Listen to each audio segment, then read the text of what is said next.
You know when you love a movie so much that once you finish watching it, you already want to watch it again. Ghostbusters Afterlife is finally here, and this is my spoiler-free review of the movie. Ghostbusters Afterlife is a continuation from the original movies in 1984, and so in this one it follows a single mother and her two children who move to a new town. They soon discover that they have a connection to the original Ghostbusters and the secret legacy their grandfather left behind. And I just want to start off by saying that this movie is perfect. I loved it. This movie is for the fans of the original Ghostbusters, not like that 2016 version was, which was pretty much a reboot of the original, just failed on every level. But Ghostbusters Afterlife, oh my god, this is one that you're gonna want to see. I just need to say that the whole cast in this movie were absolutely phenomenal. Paul Rudd, he is always great, the sexiest man alive in 2021. Honestly, I didn't know he was gonna be in this movie as much as he was, and then when I found out that he was in it more than I thought he was gonna be, it wasn't enough. I wanted to see him more in this movie. And then Finn Wolfhard, we all know him from Stranger Things or playing one of the kids in It. I mean, he's really like shot up in stardom. But in this, I loved his character. He plays Trevor, Phoebe's older brother, and I really like their bond, like their relationship, the dynamic between the two siblings in this movie. But the standout in this movie, oh my god, Mckenna Grace. Maybe it's the apocalypse. Mckenna Grace plays Phoebe, and she's infamous for being like one of those child actors who just plays the younger version of any blonde actress in any movie or TV show ever, most notably probably her role as like the younger version of Sabrina Spellman in the Chilling Adventures of Sabrina, and I just loved her in that, and I love everything that I've seen her in. But in this, she takes the lead. She's the main protagonist. I mean, they're all pretty much main characters, but she's like the leading role. She's the main girl, and honestly, her performance, her playing Phoebe, the granddaughter to Egon, oh my god, you can tell they're related. You can tell that that is Egon's granddaughter because she just embodies this role. She completely shines in this movie, and being the granddaughter to Egon, she has that like awkwardness, nerdiness, scientist, genius role to her, and oh my god, she was just so perfect. I can't praise her enough for how much I loved her. But overall, everyone was fantastic in this. Everyone is standouts, but she is the standout in this movie. And I really want to talk about like her humor as well as like the general comedy in this movie, because like we know, Ghostbusters is pretty much a comedy that it shines in its humor, in its jokes, and this has like the perfect tone. It really like resembles the tone and like humor type in the original Ghostbusters, but this is obviously like 40 years newer, and so like the type of jokes and the type of humor is slightly different. But honestly, every single character is so funny in this, and Phoebe with her like terrible puns and terrible like science jokes, I ate it all up.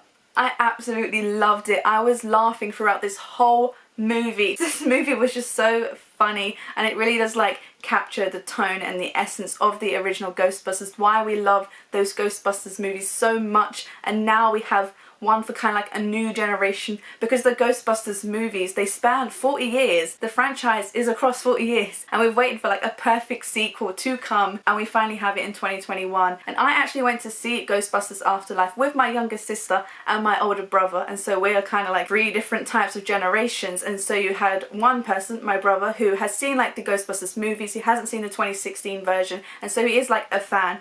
Me, who have recently seen those other three movies, and so I'm kind of like really in that headspace of, oh my god, I love Ghostbusters, I need more Ghostbusters. And then my sister, who hadn't seen any of the other movies, she is like aware of some of the things, and so she did catch on like why some things are important in this movie. And so we all love this movie. You can go from a hardcore fan to someone who is like kind of a fan, seeing the movies, and then someone who's just completely in the dark, and everyone can love this movie, and that's why it is a must watch for 2021. And if you are a die-hard fan of the franchise or just like a casual viewer, there are a lot of callbacks and like a lot of references and a lot of like little Easter eggs spread throughout this movie, but I'm not going to get into any spoilers. And so if you are a die-hard fan, you're going to absolutely love this movie. When like some things would happen or some things would like pop up, I'll be like, I remember you, I know why you're significant, I love you, I love that little like thing just then, what just happened. Unlike the 2016 version where those cameos were just, why? Like just so irrelevant. I mean, they were kind of fun, but then also didn't really like it. But in this, all like the references and the Easter eggs and like the recurring characters, some like characters coming back, they are just so like, so good. it doesn't feel out of place. It doesn't feel forced. It feels right. It flows with the story, and it doesn't like take away from the main cast, from the new cast for the Ghostbusters Afterlife movie. And so like it just all works. It actually works in this movie, unlike the 2016 one. And unlike the other 3 Ghostbusters movies, this one carries some weight to it. And by weight I mean it has an emotional punch. Because I'm like new to this Ghostbusters franchise, I've only recently watched them, I probably haven't like had enough time to rewatch all the movies. I've only seen all of them once, and so I wasn't as emotionally invested in the story, kind of like the ending to this movie. But honestly, I still felt that emotion. I still teared up, and I'm kind of like tearing up now just thinking back to it. Honestly, it had a really big emotional punch to it. Honestly, it like done it so well. Unlike the other movies where they're kind of more into the comedy side, a bunch of scientists telling a bunch of jokes, fighting some ghosts, whereas in this there is like some emotional weight behind the main characters, and it was just really good. I really liked how they dealt with it. I just thought it was really good. I'm trying not to give out any spoilers, but yeah, it was surprising to say. Like I kind of saw it coming, but then it was also really nice to see it as well. I really like this movie, and I do think this is the sequel, the Ghostbusters sequel that we have been waiting for, that the fans have been waiting for since the 80s. And honestly, it does the Ghostbusters franchise justice. It does like the Ghostbusters universe justice. I said it captures like the humour from the other movies, but unlike them, this one has an emotional weight to it, but then it is also like kind of scary. It has like the dark tone, the ghostly horror tone to it. I found myself jumping quite a lot. Not as much as I did with like the first big jump scares where like a ghost would pop up in those movies, but this one had like the suspense and like the ominous feel to it. It felt bleak, it felt dark, and like it really did capture the essence of ghost busting, of these ghosts, and I just really liked that aspect as well. I haven't really talked about the ghosts that much yet, and so I do really want to talk a bit more about them. What you see in the trailers, and this is without giving any spoilers out, there's so much better in this movie. Like there's so much like more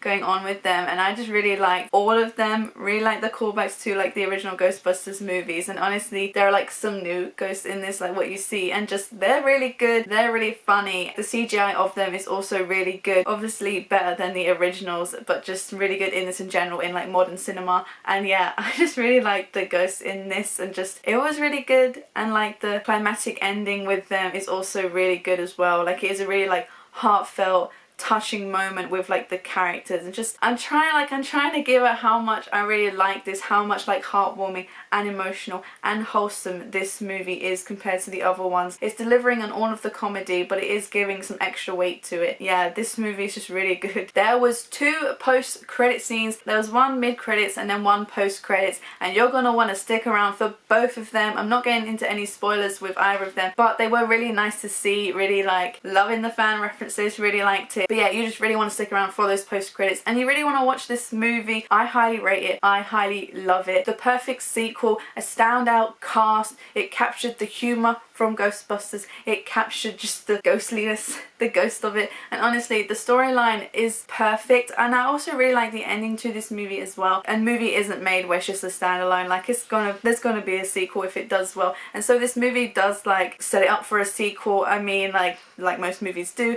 but the ending in this, I thought it was perfect. If they don't do a sequel, like a 4th, 5th movie to Afterlife, the ending in this is perfect to round up this franchise, to close off like some storylines. But they have introduced this new cast of kids, Ghostbusters, and so I would love to see a sequel. If we get one, I would love it. If we don't, that's totally fine as well, because the ending is so good, so perfect to end off this story. But like I said, the cast is so great, and so I would love to see them again. Overall, I really like this movie. I felt like everything worked for me. I really enjoyed it. Hardcore fans are gonna love it. Casual viewers are gonna love it. It's a 9 or 9.5 out of 10.